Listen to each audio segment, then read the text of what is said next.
자, 여러분, 우리 3월 첫 주 우리 하나님께 예배하는데 참 올겨울은 유독 또 길었던 것처럼 느껴졌습니다. 3월을 주신 우리 하나님 찬양하고 또 감사드립니다. 자, 오늘 우리 전 세대 함께 모여 예배 드릴 때 물론 2월도 1월도 우리 함께 예배 드린 날이 많았지만은 또 3월은 또 특별한 의미인 것 같아요. 이렇게 전 세대가 우리 아이들로부터 우리 어른들 다 모일 때에 참 고민이 많습니다. 우리 전 세대가 모일 때는 어떤 말씀을 또 나누어야 되나 하는 그런 좀 고민이 있는데, 우리 온 세대가 다 모일 때마다 우리 기독교의 아주 중요한 교리들을 다 함께 듣고 또 부모와 자녀들도 함께 공유해야 할 만한 내용들을 좀 다루는 것이 옳겠다 싶어서 오늘 그 내용을 마태복음을 통하여서 나누고자 합니다. 자, 오늘 말씀의 핵심은요, 간단합니다. 한번 따라합시다. 착한 행동. 착한 행동입니다. 착한 행동을 두 글자로 하면 뭐죠? 선행이죠. 선행. 자, 여러분은 예수를 주와 그리스도로 믿는 그리스도인이신데, 그리스도인들은 착하게 살아야 될까요? 착하게 살아야 됩니까? 그렇죠. 착하게 살아야 되죠. 착하고 그리고 또 바르고 선한 마음을 가지고 사는 것이 옳습니다. 그러면 왜 그렇게 살아야 될까? 왜 그렇게 살아야 될까요? 그래야 복받기 때문에, 그래야 하나님이 축복하시기 때문에, 물론 그럴 수도 있지만 조금 더 다른 이유를 좀 생각해 보면 좋겠어요.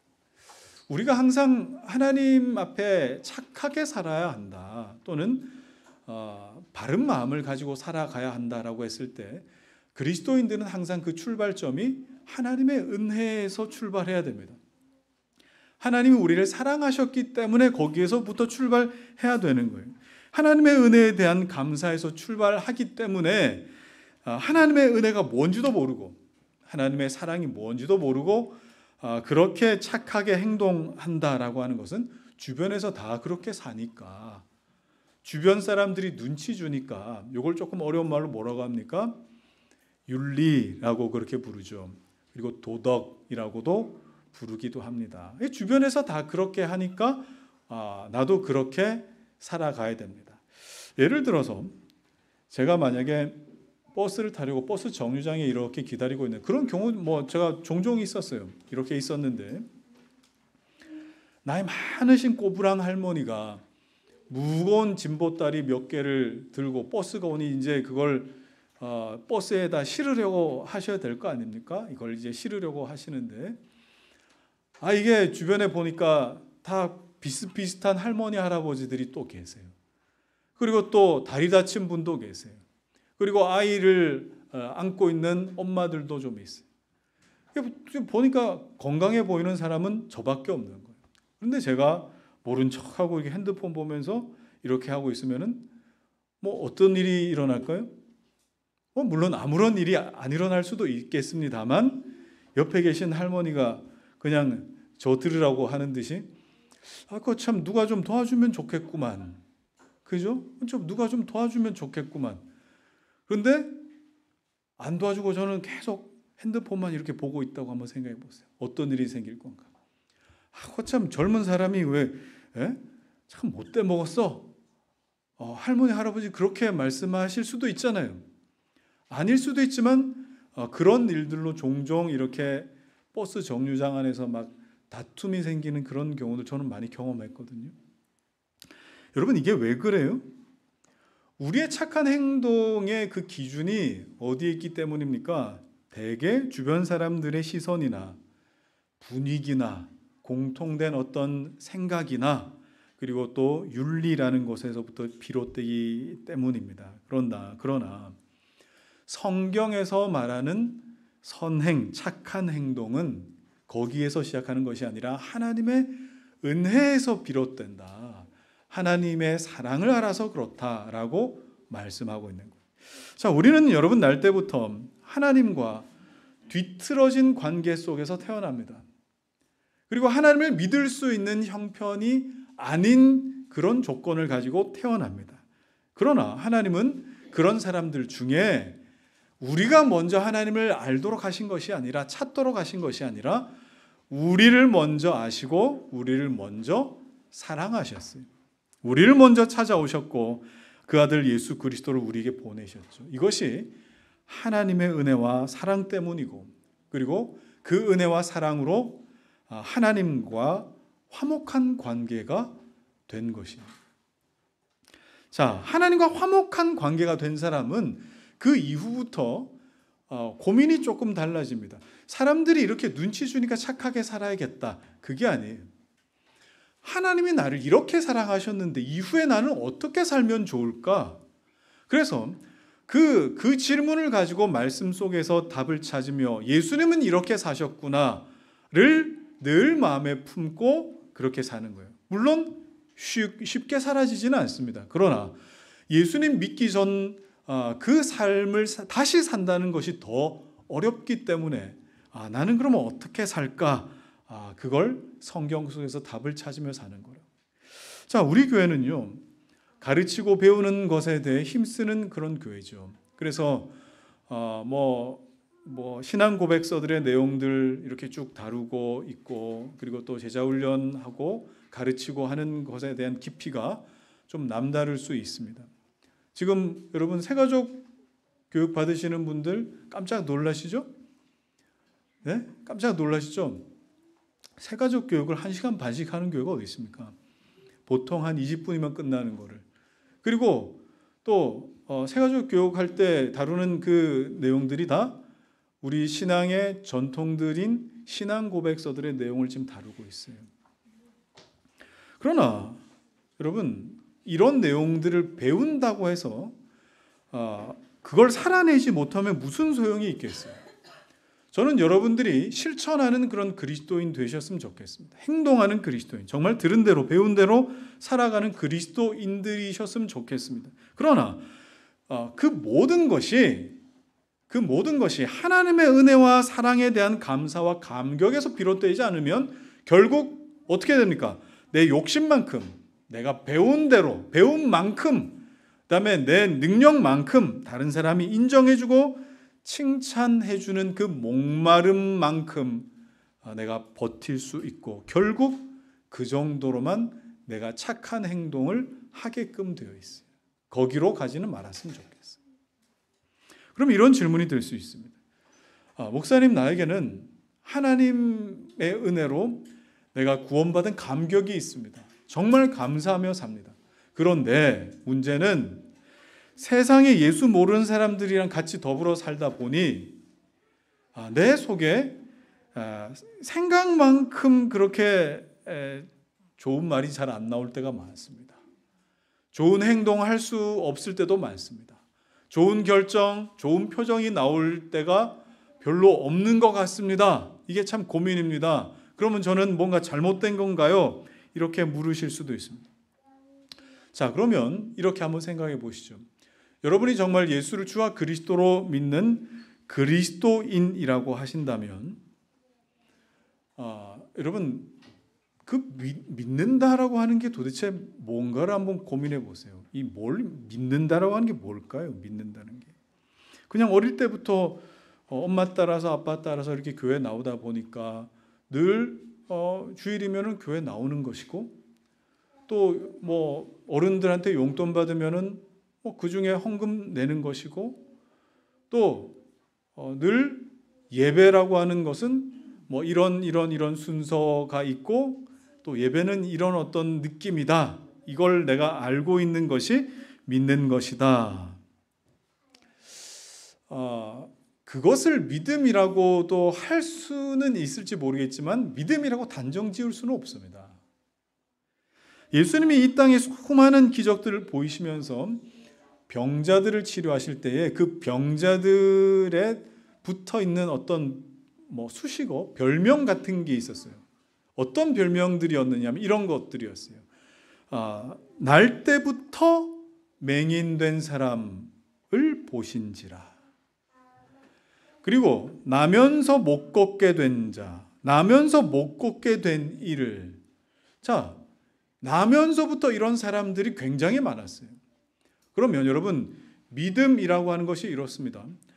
제가 앞서 말씀드린 대로 여러분들은 다른 사람들과 마찬가지로 날 때부터 하나님과 상관없는 자들이었어요.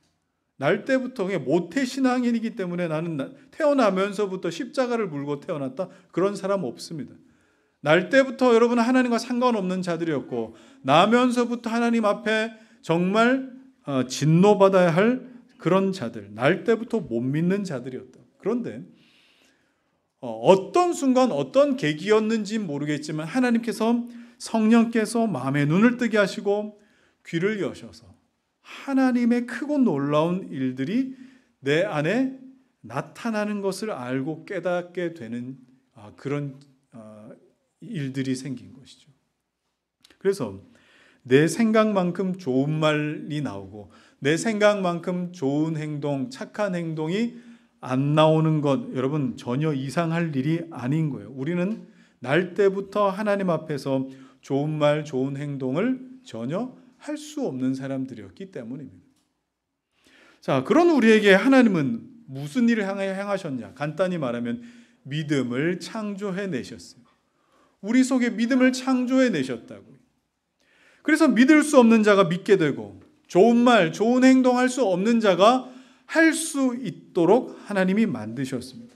자, 그러면 이 믿음을 창조하셨다라고 하는 이 말이 뭘까요?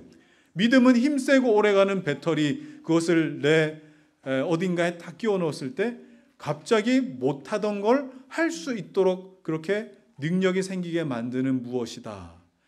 많은 분들이 이거 믿음을 어떤 힘세고 오래가는 배터리라 생각해요. 믿음은 여러분 그런 거 아닙니다.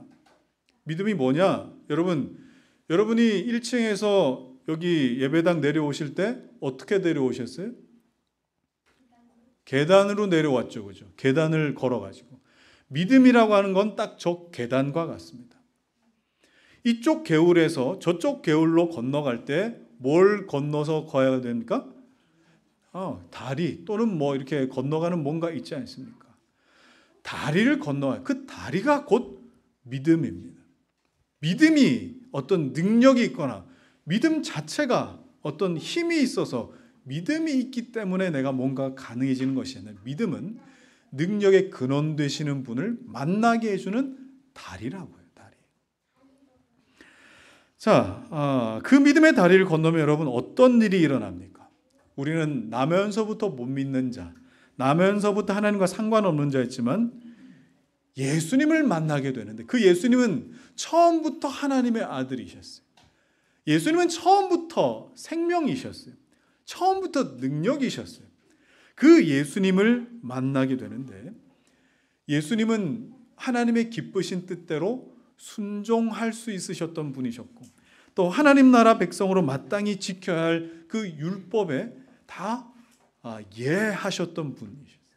그런데 예수님을 만나게 되면, 믿음의 다리를 건너 예수님을 만나게 되면 예수님과 함께 하게 되는 일들이 생기는데, 그때에 예수님이 꼭 우리에게 무엇과 같은 일을 행하시느냐?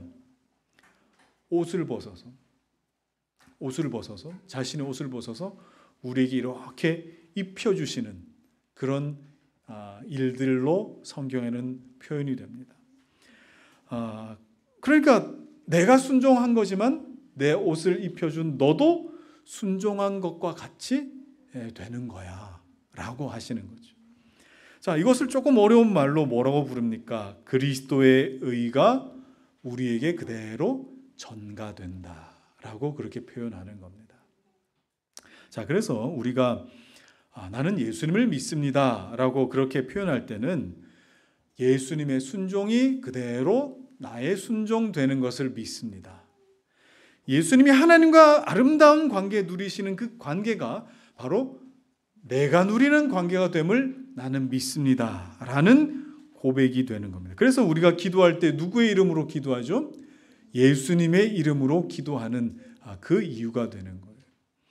자, 따라서 참된 믿음이라고 하는 것은 예수님의 순종, 예수님의 그 의를 덧입게 된 사람, 그 사람으로 하여금 뭐하게 만듭니까?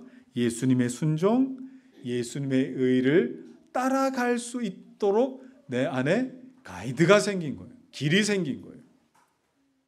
전에는 내 생각, 내 마음대로 살았어요. 그러나 예수님을 향한 믿음은, 예수님은 어떻게 순종하셨는지, 예수님은 하나님 앞에 어떤 관계를 갖고 계셨는지, 이게 내가 살아갈 때마다 자꾸 마음에 생각이 나요. 마음에 자꾸 떠오르는 거죠. 어떤 결정을 할 때마다, 어떤 내 마음에 생각이 나타날 때마다 동시에 예수님의 생각도 함께 나타나게 되는 일들이 있더라 이 말입니다. 이것이 성령 하나님이 우리 안에 비밀스럽게 만들어 가시는 기적이 됩니다. 그래서 우리는 착한 행동이나 행위로, 우리가 착한 행위로 구원받는 건 절대 아닙니다만, 그 은혜 안에서 예수님과 더불어 함께한 자는, 구원받은 자죠. 구원받은 자는 그 안에 거룩한 행동, 착하고 참되고 경건한 삶으로 이끄신 그 이끄심이 반드시 있기 때문에 우리 삶 속에 진정한 착한 행동, 선행이 묻어날 수밖에 없는 거예요. 자, 여러분, 이제 이 원리를 가지고 오늘 이 말씀 마태복음 25장을 좀 보면 좋겠습니다. 마태복음 25장은 24장에서 출발해야 그 그림이 이어져요. 마태복음 24장은 어떤 말씀이 나오느냐? 예루살렘 성전이 무너질 것이다 라고 말씀하신 예수님 말씀이 나오고요. 그리고 이 세상에 마지막 때 종말이 있게 될 때에는 이런 일들을, 이런 상황들이 있게 될 것이다 라고 하신 내용이 나와요.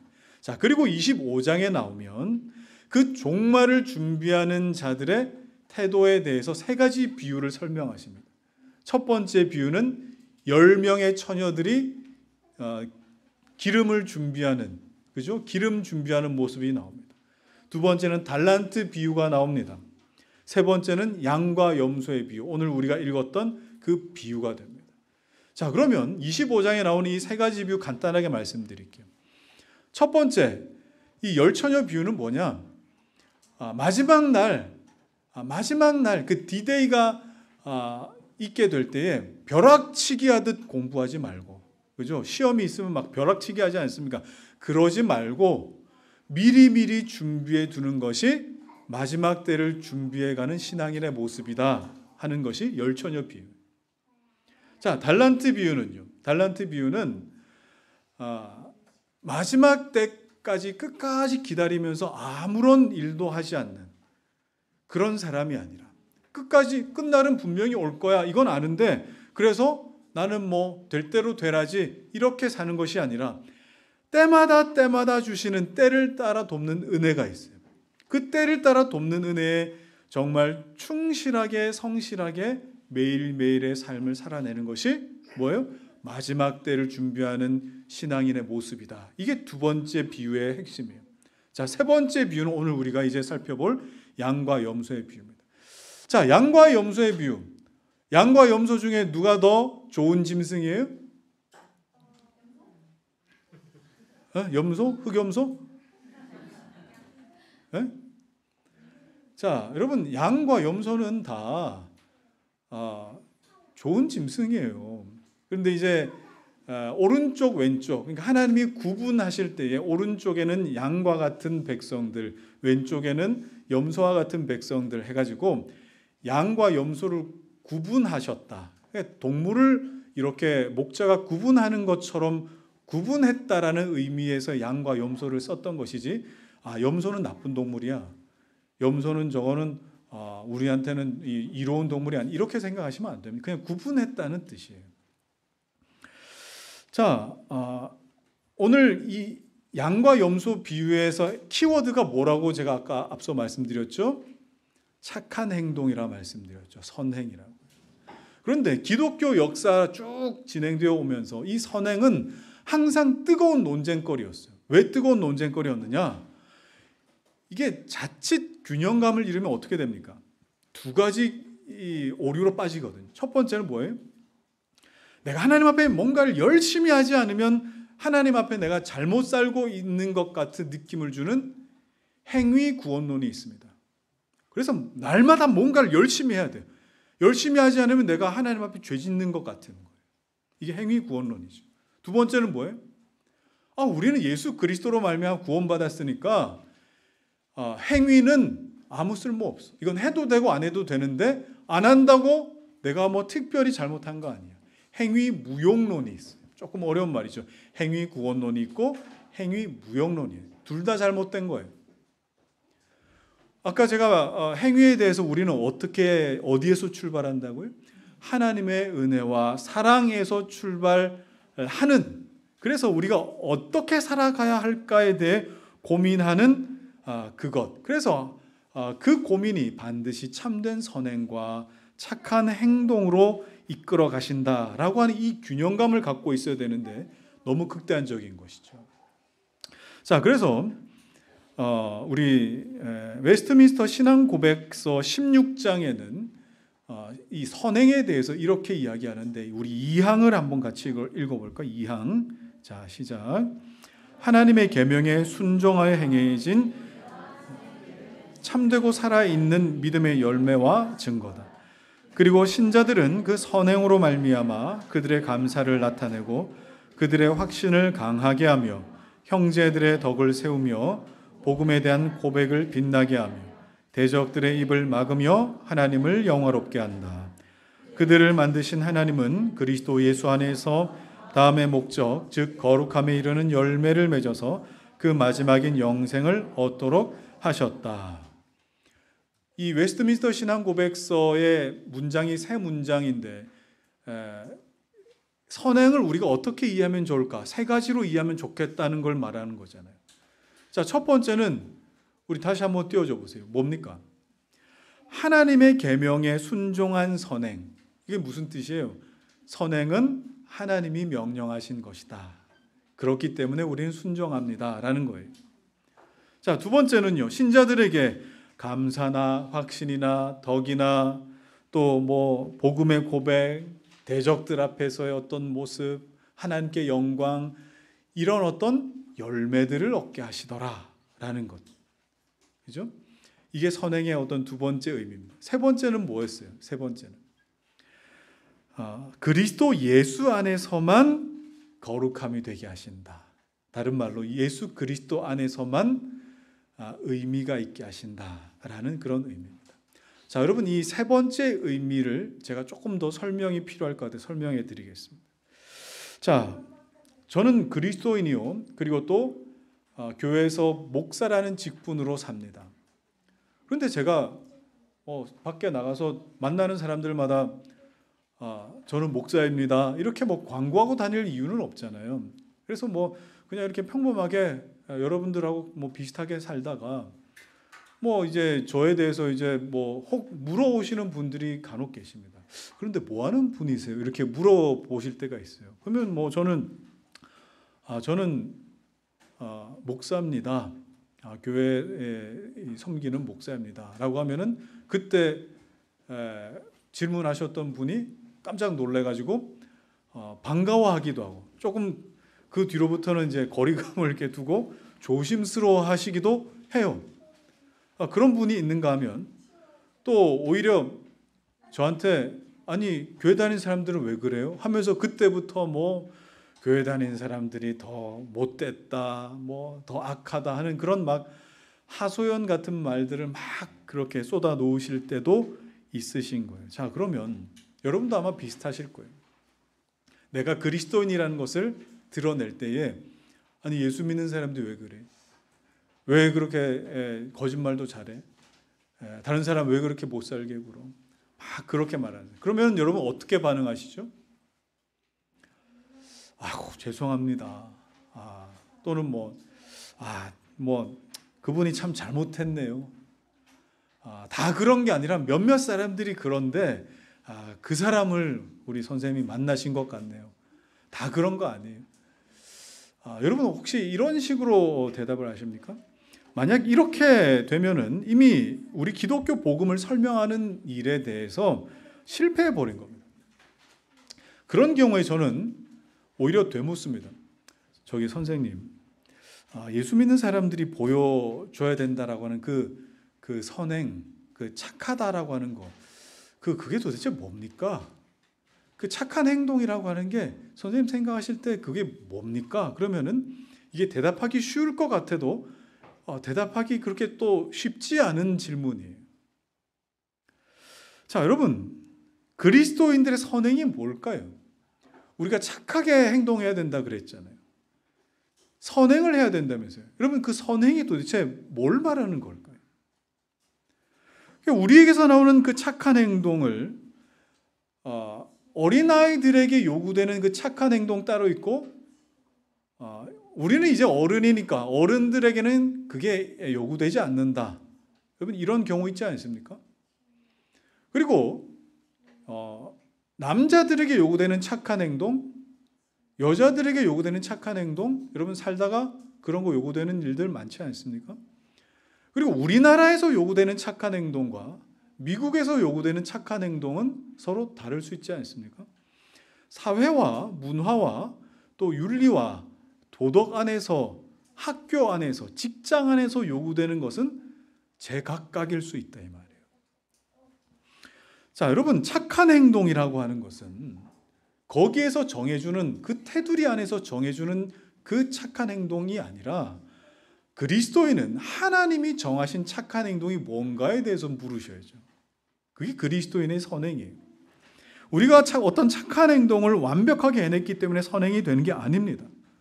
아까 하나님께서 제가 믿음을 어떻게 하셨다고요? 창조해내셨다죠. 그래서 이건 믿음은 하나님의 선물입니다. 이 선물로 주신 믿음을 가지고 하나님의 영광을 위해서 고민할 때에 그것이 크든 또는 작든 그 일들을 놓고 하나님 앞에서 고민하고 또 어떻게 해보려고 했던 그 모든 몸부림이 하나님께서 받아주셨기 때문에 그게 착한 행동이 되는 거예요. 내가 어떤 일을 완벽하게 해냈기 때문이 아니라 하나님이 받으셨기 때문에, 그래서 하나님께서 착하고 충성된 종아 잘하였도다 라고 해주셨기 때문에 그것이 착한 행동인 것이지 뭔가를 완벽하게 해냈기 때문이 아니라는 겁니다. 자, 비록 완벽하지는 못할 수 있어요. 그래도 믿음으로 행한 그 진실된 일을 하나님께서 용납해 주시고 받아주셨기 때문에 그 행동은 선행, 그리스도 안에서만 의미가 된다라는 사실이에요. 자, 여러분, 오늘 이 양과 염소에 대한 이 비유, 이 양과 염소에 대한 비유는 그 착한 행동이 어떻게 나타나는가를 여러분 잘 보십시오. 그 마지막 때, 종말의 때에 하나님 영광 보좌에 모든 민족들을 다 모았습니다. 모든 민족들을 모았다라고 하는 것은 예수를 믿는 자들 뿐만 아니라 예수 안 믿는 자들까지 하나님의 영광의 보좌 앞에 다 모였다는 뜻이에요. 그게 무슨 말입니까? 최후의 심판 때라는 뜻이에요. 최후의 심판. 그 최후의 심판 때에 하나님께서 이상하게 구분을 하시죠. 한쪽, 어떤 사람들은 오른쪽으로 이렇게 모으시고 어떤 사람들은 왼쪽으로 이렇게 모으십니다. 꼭 마치 오징어 게임의 OX로 딱 나누어서, 중간이 없어요. 중간에 딱 OX로 딱 나누어서 한쪽은 이쪽, 또 다른 쪽은 저쪽, 이렇게 딱 나눈 것처럼 정확하게 오른쪽과 왼쪽으로 나누었어요. 자, 그 오른쪽과 왼쪽은 어떤 의미인가? 자, 34절과 41절 말씀 읽겠습니다. 시작. 그때 임금이 그 오른편에 있는 자들에게 이르시되 내 아버지께 복받을 자들이여 나와 창세로부터 너희를 위하여 예비된 나라를 상속받으라. 또 왼편에 있는 자들에게 이르시되 저주를 받은 자들아 나를 떠나 마귀와 그 사자들을 위하여 예비된 영원한 불에 들어가라. 간단히 말하면 오른편은 아버지의 복을 받을 자, 예비된 나라를 상속받을 자들. 왼편은요, 왼편은 저주받을 자, 마귀와 함께 지옥을 상속받을 자들. 자, 그러면 여러분은 어디에 서 계셔야 됩니까? 오른편에 서 계셔야 돼요. 나중에 가가지고 왼편에 서가지고 X 거기에 또 서가지고 거기 계시면 안 되겠죠. 오른편에 다 서야 됩니다. 그런데 그 오른편에 설 수 있는 기준이 있어요. 기준이 있다고요. 그냥 설 수 있는 게 아니에요. 자, 오늘 35절부터 37절 말씀, 그 기준이 나옵니다. 시작. 내가 줄일 때 너희가 먹을 것을 주었고 목마를 때 마시게 하였고 나그네 되었을 때 영접하였고 헐벗었을 때 옷을 입혔고 병들었을 때 돌보았고 옥에 갇혔을 때 와서 보았느니라. 이 의인들이 대답하여 이르되 주여 우리가 어느 때에 주께서 줄이신 것을 보고 음식을 대접하였으며 목마르신 것을 보고 마시게 하였나이까. 자, 예수님이 목마를 때, 줄이실 때, 나그네 되었을 때, 헐벗었을 때, 병들었을 때, 옥에 갇혔을 때 너희가 나를 살펴줬구나. 이런 사람이 오른편에 선다는 거예요. 그런데 오른편에 섰던 자들을 그들이 뭐라고 합니까? 저희가 그랬던 적이 없는 것 같은. 굉장히 재밌는 장면이죠. 이 오른편에 서 있는 자들은 그 사실을 아무도 몰라요. 저희가 그랬다고요? 저희가 그랬던 적이 없는 것 같은데요. 그때 우리 주님 정말 중요한 말씀하시죠. 40절 말씀 시작. 임금이 대답하여 이르시되 내가 진실로 너희에게 이르노니 너희가 여기 내 형제 중에 지극히 작은 자 하나에게 한 것이 곧 내게 한 것이니라 하시고. 여러분, 이 말씀에서 가장 중요한 키워드가 뭐예요? 지극히 작은 자. 여기서 가장 중요한 핵심 단어는 내 형제 중에입니다. 내 형제 중에. 그러니까 예수님의 형제, 주님의 형제에게 베풀고 그들을 섬기고 그들을 사랑했던 자들이 오른편에 서 있는 거예요. 마지막 최후 심판 자리에 우리 주님이 양과 염소로 나누시는 그 기준은 너 교회 다녔었어? 헌금은 얼마나 했어? 전도는 얼마나 몇 명이나 했고 기도는 몇 시간 했어? 주님 부르시는 거 이런 거 절대 아닙니다. 주님 그런 거에 관심이 전혀 없으셨어요. 주님이 보시는 건 유일하셨어요. 우리가 주님의 형제에게 어떻게 했느냐입니다.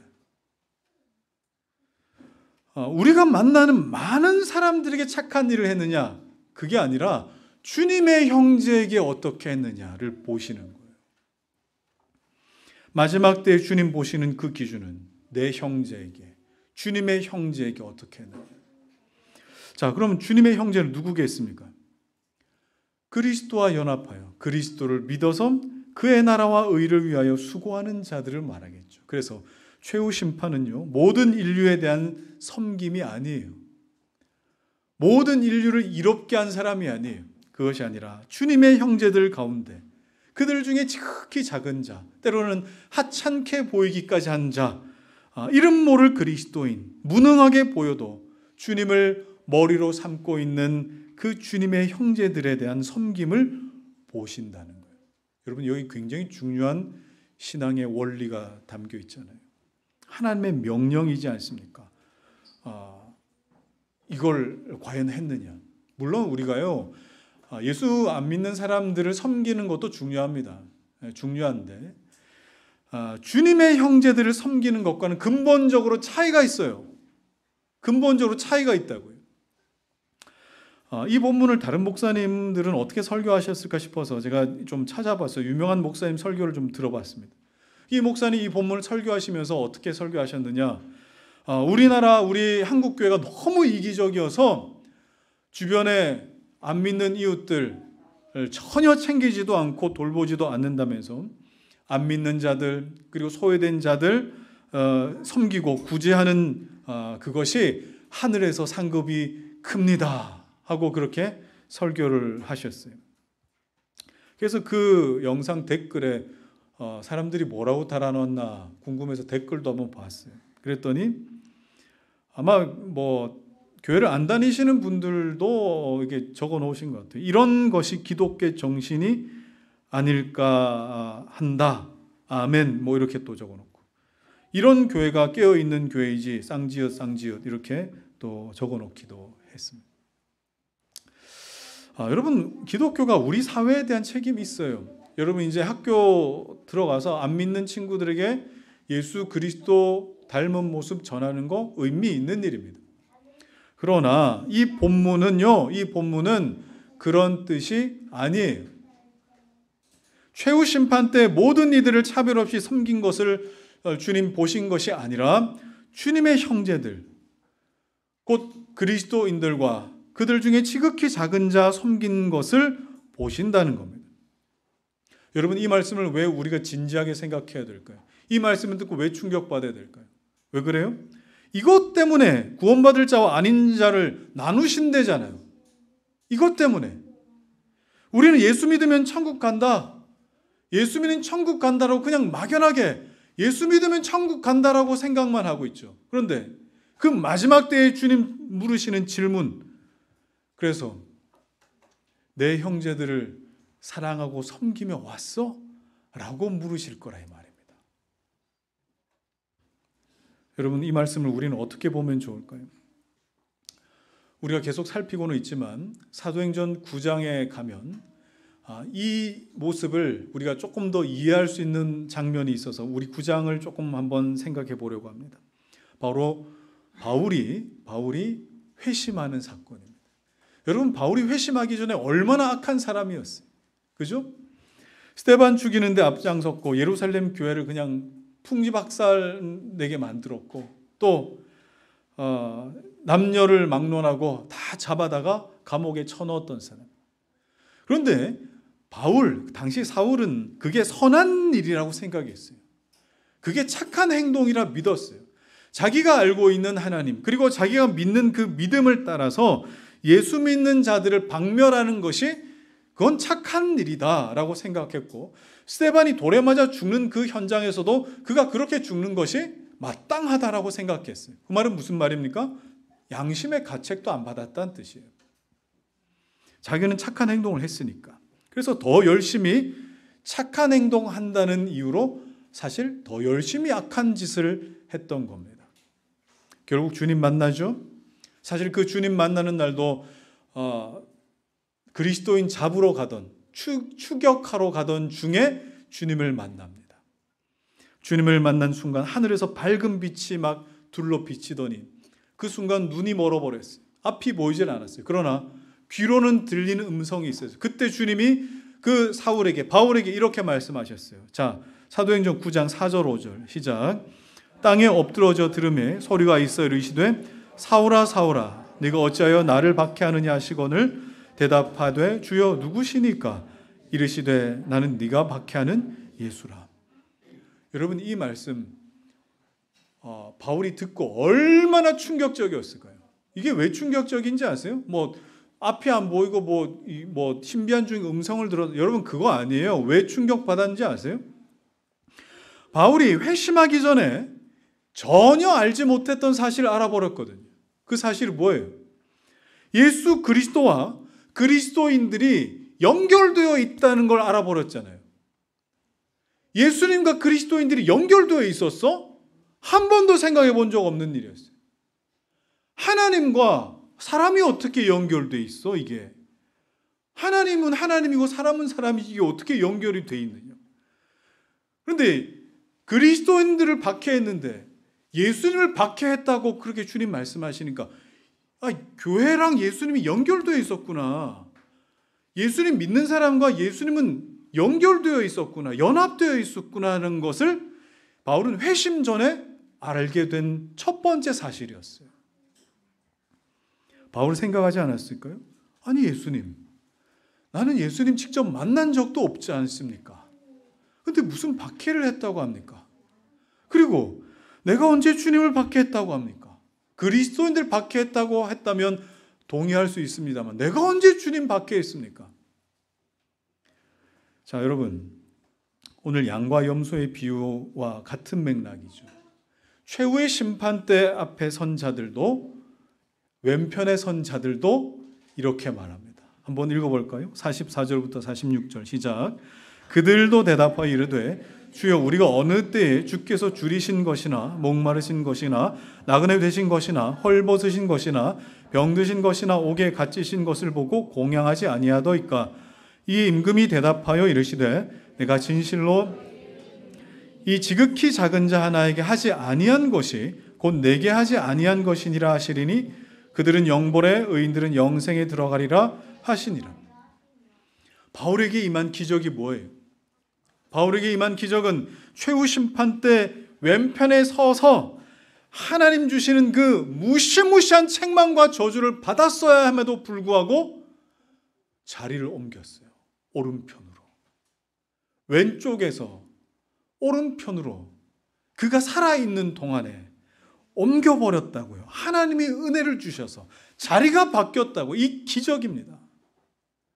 이 자리의 바뀜, 이 기적과 은혜가 있기 전에 주님 가르쳐 주신 게 뭡니까? 나와 함께한 내 형제를 괴롭게 한 일 때문에 나도 참 괴롭다, 바울아. 왜 내 사람을 박해했느냐? 나는 지금 이걸 묻는 게 아니라 왜 나를 박해했는지를 묻고 있는 거다. 자, 여러분 이게 무슨 뜻인지 아시겠습니까? 바울은 놀랐을 거예요. 주님의 이 말씀에 주님과 그리스도와 성도가 연합되어 있다는 게 뭔지 알게 됐을 거예요. 예수를 믿는다는 건 이런 것이구나를 알게 됐을 거예요. 그가 박해한 성도와 교회가 무엇인지도 알게 됐을 거예요. 여러분은 왼편에서 오른편으로 옮겨지셨습니까? 예수를 믿고요. 바울은 왼편에서 오른편으로, 사망에서 생명으로 옮겨졌습니다. 그리고 바울의 일평생 나에게 그 오른편의 생명, 그리스도의 생명 주신 것을 감격하면서 주님의 형제처럼 살아갑니다. 자, 에베소서 3장 8절 9절 읽읍시다. 시작. 모든 성도 중에 지극히 작은 자보다 더 작은 나에게 이 은혜를 주신 것은 측량할 수 없는 그리스도의 풍성함을 이방인에게 전하게 하시고 영원부터 만물을 창조하신 하나님 속에 감추어졌던 비밀의 경륜이 어떠한 것을 드러내게 하려 하심이라. 지극히 작은 자보다 더 작은 자. 그러니까 바울은 그 위대한 일을 감당하고도 스스로 자기를 지극히 작은 자다라고 그렇게 고백을 합니다. 왜 그래? 왜 이렇게 고백할 수 있어요? 그냥 왼편에 있다가 조금 오른편으로 기울어졌다, 그게 아니에요. 완전히 바꿨거든요. 왼편에 있다가 오른편으로 옮기신 주님의 은혜만 생각하면 그냥 말문이 턱하고 막히는 겁니다.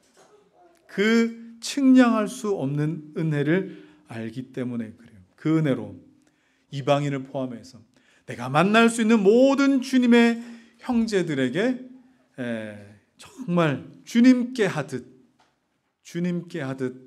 한 것, 그것이 최후 심판 때 앞에서 주님은 참 귀하게 여기신다라는 말씀이겠죠.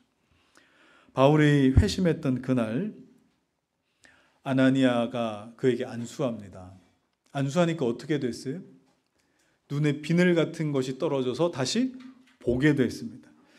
자, 주님을 만났는데 주님을 만날 때에 그 빛 때문에 이 세상 볼 수 있었던 눈이 감켜졌죠. 시력을 잃어버렸어요. 그런데 주님의 형제인 아나니아를 만나니까 어때요? 새롭게 눈이 떠졌어요. 그리고 눈이 떠진 그 순간 주님의 형제인 아나니아가 이 사울 바울에게 첫 마디로 꺼낸 것이 뭔지 아십니까? 한번 읽어볼까요? 사도행전 9장 17절 상반절 시작. 아나니아가 떠나 그 집에 들어가서 그에게 안수하여 이르되 형제 사울아. 형제 사울아. 뭐가 됐어요? 주님의 형제가 됐다는 뜻이에요. 여러분이 예수를 믿고 그리스도인이 되었다라고 하는 것은 어떤 교회 행정적으로 속했다. 내가 교회 아는 사람들이 많아지고 인사하는 사람들이 있다. 내가 죽어서 천국 갈 어떤 생명보험 같은 것이 들어졌다. 여러분 그런 거 아니에요. 주님의 형제가 되는 사건이에요. 이 사실이 얼마나 감격스럽고 감사한 일이었겠습니까? 바울이 들었던 가장 첫 번째, 회심하고 가장 첫 번째 들었던 말은 형제 사울아 였습니다. 꼭 주님이 불러주시는 것 같았을 겁니다. 제가 신학교 다니면서 성경에 눈을 뜨기 시작할 때 신학교에서 배운 그 내용들 가지고 야, 이거 성도들에게 알려주면 정말 좋아하겠다, 유익하겠다. 예, 그런 것들 이제 모아서 이제 설교할 수 있는 어떤 기회가 있으면 막 그렇게 설교를 했는데, 그때 여러분 이 배운 걸 막 신학교에서 배운 걸 설교할 때 얼마나 열정적으로 또 신나서 설교를 했겠습니까? 자, 그런데 그 마음 한켠에 어떤 마음이 있었느냐? 저는요, 신학교에서 이런 거 배웠는데 여러분은 모르시죠? 저는 압니다. 신학교에서 배운 사람입니다. 저는. 이런 마음이 제 마음 한켠에 또 있었던 것 같아요. 교만함이죠.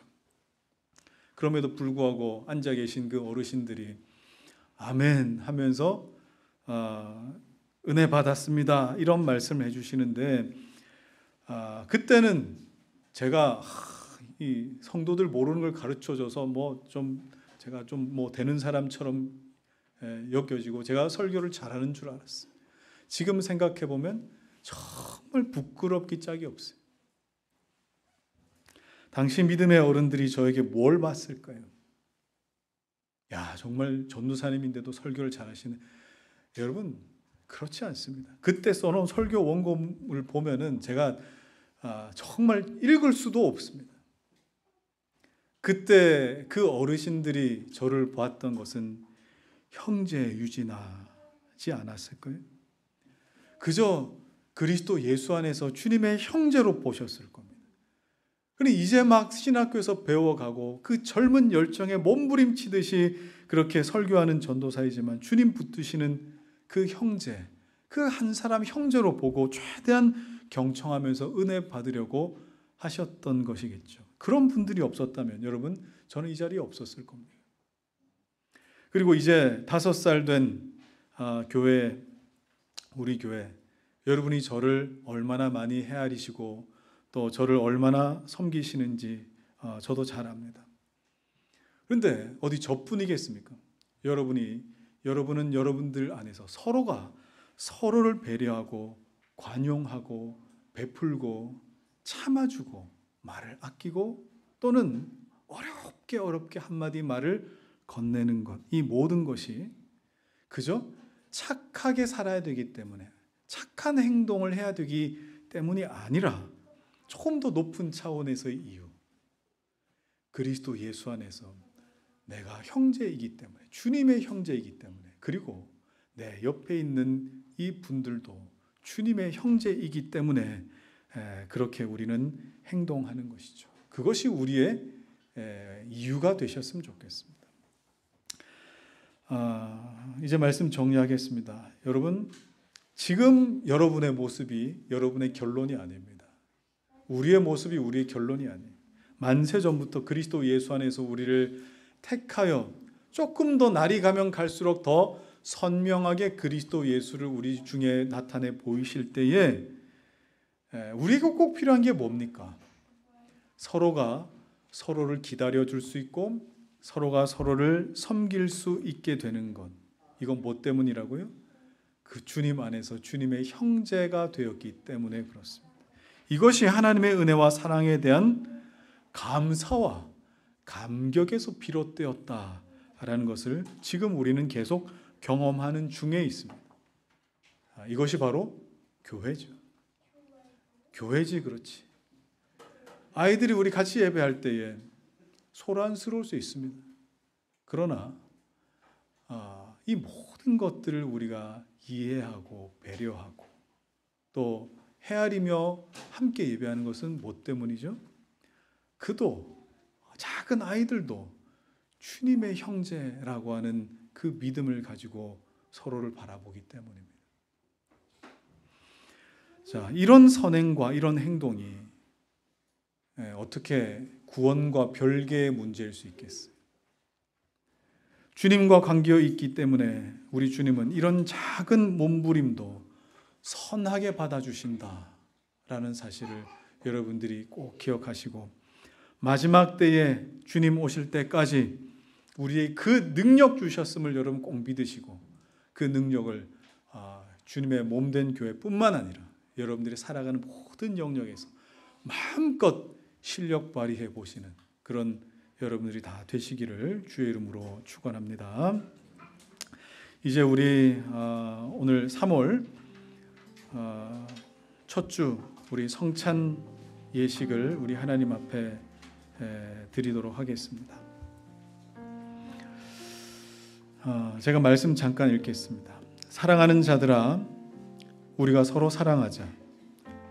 사랑은 하나님께 속한 것이니 사랑하는 자마다 하나님으로부터 나서 하나님을 알고, 사랑하지 아니하는 자는 하나님을 알지 못하나니 이는 하나님은 사랑이심이라. 하나님의 사랑이 우리에게 이렇게 나타난 바 되었으니 하나님이 자기의 독생자를 세상에 보내심은 그로 말미암아 우리를 살리려 하심이라. 사랑은 여기 있으니 우리가 하나님을 사랑한 것이 아니요 하나님이 우리를 사랑하사 우리 죄를 속하기 위하여 화목 제물로 그 아들을 보내셨음이라. 사랑하는 자들아, 하나님이 이같이 우리를 사랑하셨은즉 우리도 서로 사랑하는 것이 마땅하도다. 아멘. 우리 주님, 우리를 사랑하시는 방법은 자기를 내어주시는 방법이셨습니다. 오늘 성찬하시며 우리 떡과 잔을 나누실 때에 우리 주님이 내 머리부터 발끝, 아니 내 모든 영혼의 폐부까지 다 담당하셨음을. 왜요?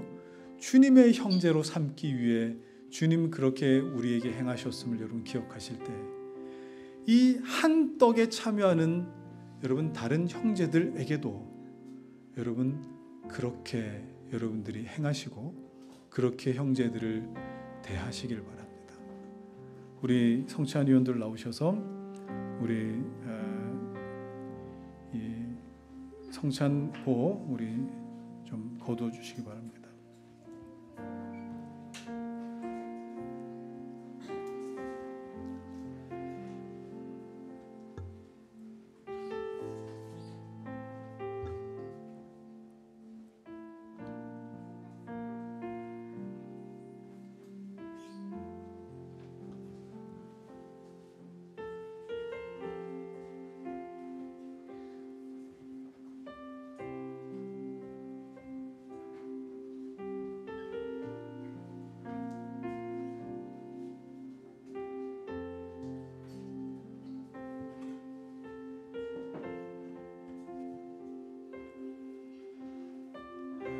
주님 잡히시던 날 밤 친히 떡을 떼어 찢어 제자들에게 나누시면서 이 떡은 너희를 위한 내 몸이다 말씀하셨습니다. 그를 나의 주와 그리스도로 믿어 주님의 형제된 자들, 이 떡을 대하실 때에 하나님 주시는 그 배부름과 예수 그리스도로 말미암아 살 수 있는 소망이 여러분들 가운데 가득하시기를 바라고, 이 떡에 합당치 않게 나의 죄와 나의 허물 하나님께 회개하지 않고 이 떡을 대하는 일이 없기를 소망합니다. 잠시 기도하겠습니다. 하나님 아버지, 우리의 모든 허물을 위하여 살과 피를 아낌없이 우리에게 허락하신 우리 주님을 기억합니다. 오늘 주님의 살에 참여하여 이 떡을 대할 때마다 주님의 형제됨의 감격과 기쁨, 또 한 떡에 참여하는 모든 성도들을 나의 형제라 여기며 감사할 수 있는 우리 이 시간 우리 모두가 되게 하여 주시옵소서. 예수 그리스도의 이름으로 기도하옵나이다. 아멘.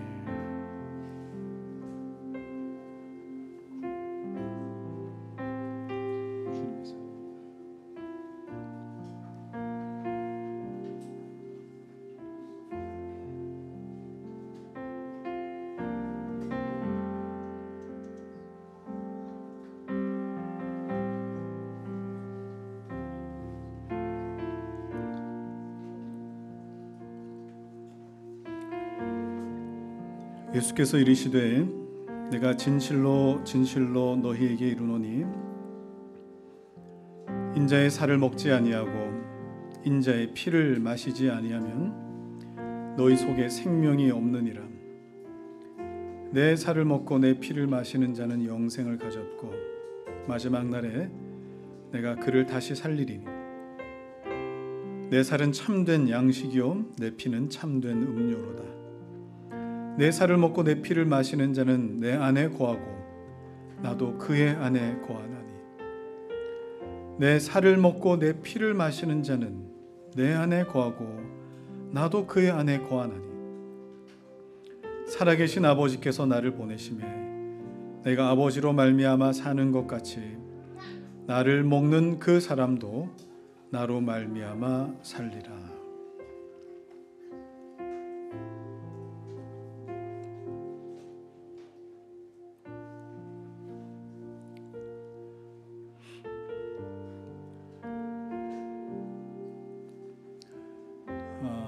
이 떡을 대하면서 여러분 잠잠히 눈을 감고 우리 삶에 허락하신 그 은혜를 감사하시고 주님의 형제로서 살아가지 못했다는 삶의 흔적들을 발견했거든. 이 시간 잠잠히 회개하며 주님의 형제로서 내가 살아갈 수 있기를 원합니다. 주님의 형제를 품지 못한 나의 연약함을 주님께 회개합니다 라고 기도하시기 바랍니다.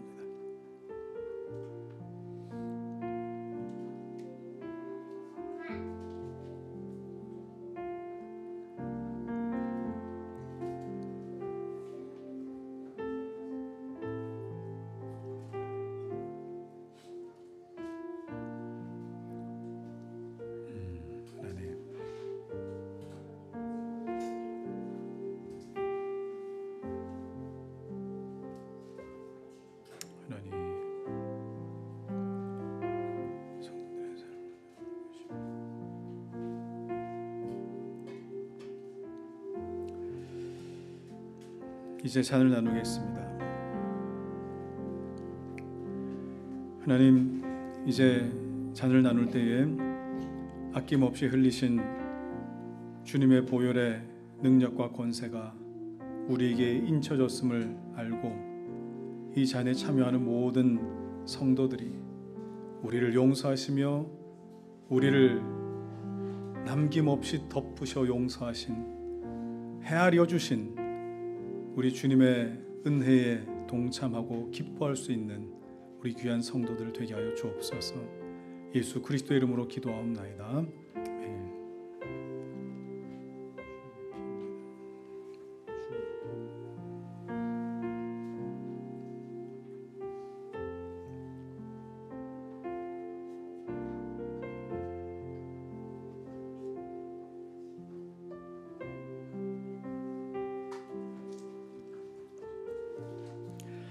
식후에 또한 그와 같이 잔을 가지시고 이르시되 이 잔은 내 피로 세운 새 언약이니 이것을 행하여 마실 때마다 나를 기념하라 하셨으니 너희가 이 떡을 먹으며 이 잔을 마실 때마다 주의 죽으심을 그가 오실 때까지 전하는 것이니라.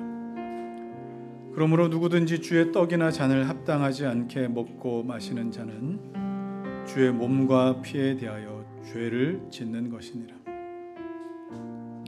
사람이 자기를 살피고 그 후에야 떡을 먹고 이 잔을 마실지니 주의 몸을 분별하지 못하고 먹고 마시는 자는 자기의 죄를 먹고 마시는 것이니라. 그가 찔림은 우리의 허물을 인하며 그가 상함은 우리의 죄악을 인함이라. 그가 징계를 받음으로 우리가 평화를 누리고 그가 채찍에 맞음으로 우리가 나음을 입었도다. 우리는 다 양 같아서 그릇 행하여 각기 제 길로 갔거늘 여호와께서는 우리 무리의 죄악을 그에게 담당시키셨도다. 자, 떡을 받고 잔을 받지 못하신 분 계십니까?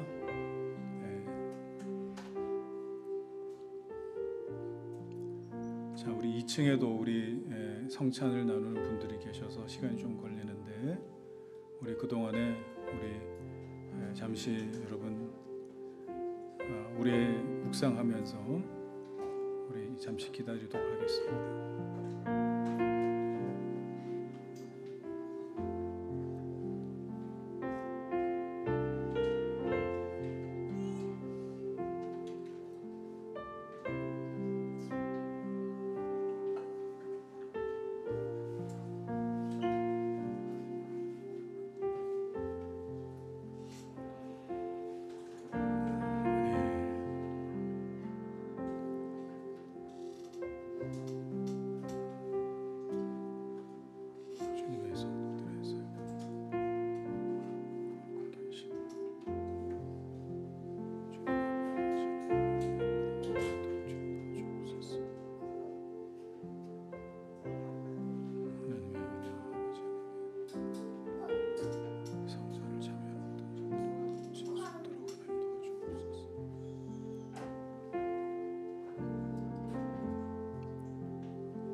우리 함께 찬양할까요?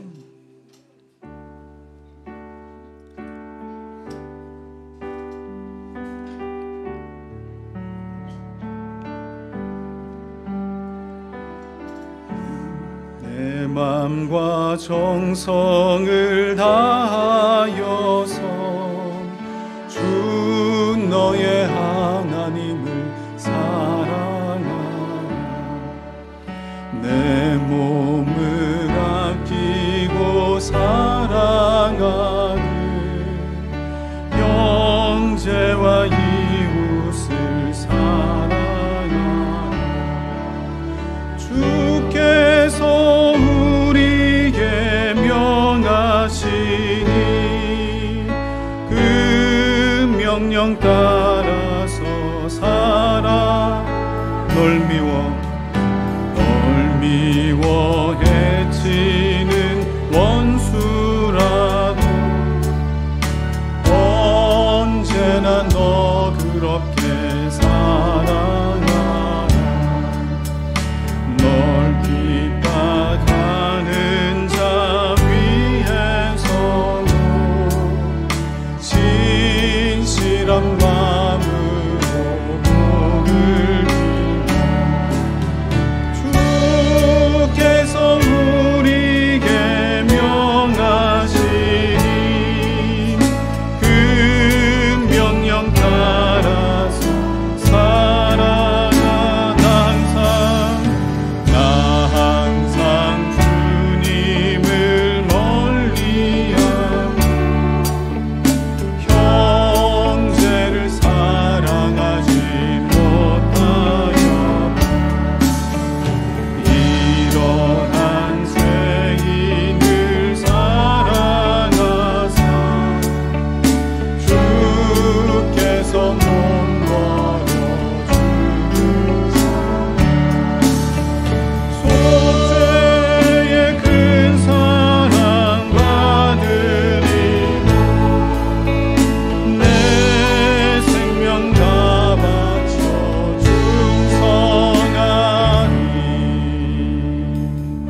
자, 여러분, 우리 오늘 들은 말씀을 여러분 상고하면서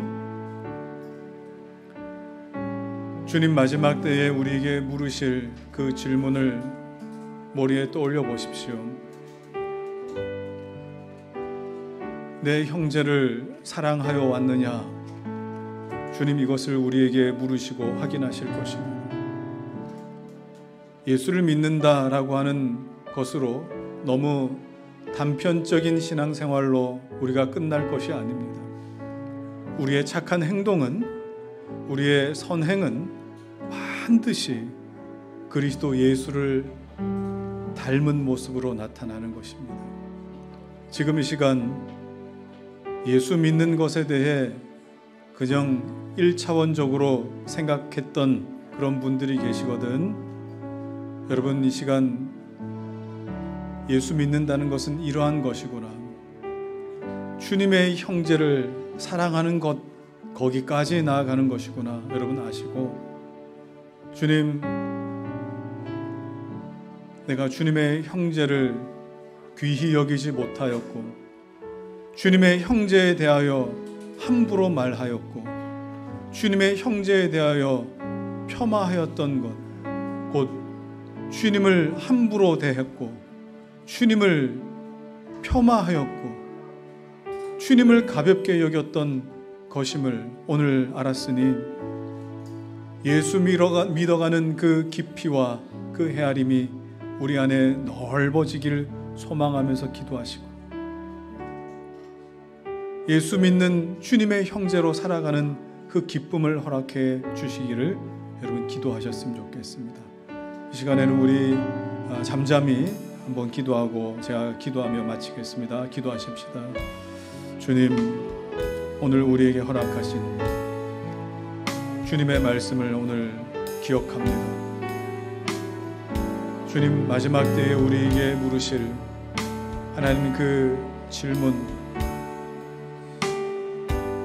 주님의 오른편과 왼편으로 나누실 그 모습을 오늘 우리가 살피며 주님의 형제에게, 지극히 작은 형제에게 행한 것이 주님을 향한 것임을 우리가 알고, 하나님, 내가 주님 예수 그리스도를 믿는 그 믿음과 주님의 형제를 대하는 나의 삶을 별개로 놓지 않도록 하나님 도우시니 반드시 예수 믿는 자의 삶을 선행으로 착한 행동으로 이끌어 가실 것을 우리가 기대하오니 나의 삶이 점점 더 주님 닮아가는 은혜로 채워지게 하여 주시옵소서. 이제는 우리 주 예수 그리스도의 은혜와 하나님의 사랑과 성령의 교통하심이 주님의 형제를 사랑하라 우리에게 보여주신 주님의 말씀 기억하며 내가 주님의 형제의 자리에 있는지, 주님의 형제의 자리에 있는 자들을 향하여 어떤 마음을 가지고 있는지 돌아보며 주님 닮아가기로 소망하는, 사랑하는 주님의 성도들 머리 위에 저들의 살아갈 모든 삶의 자리와 생업과 자녀들 위해 이제로부터 영원토록 함께 하시기를 간절히 축원하옵나이다. 아멘.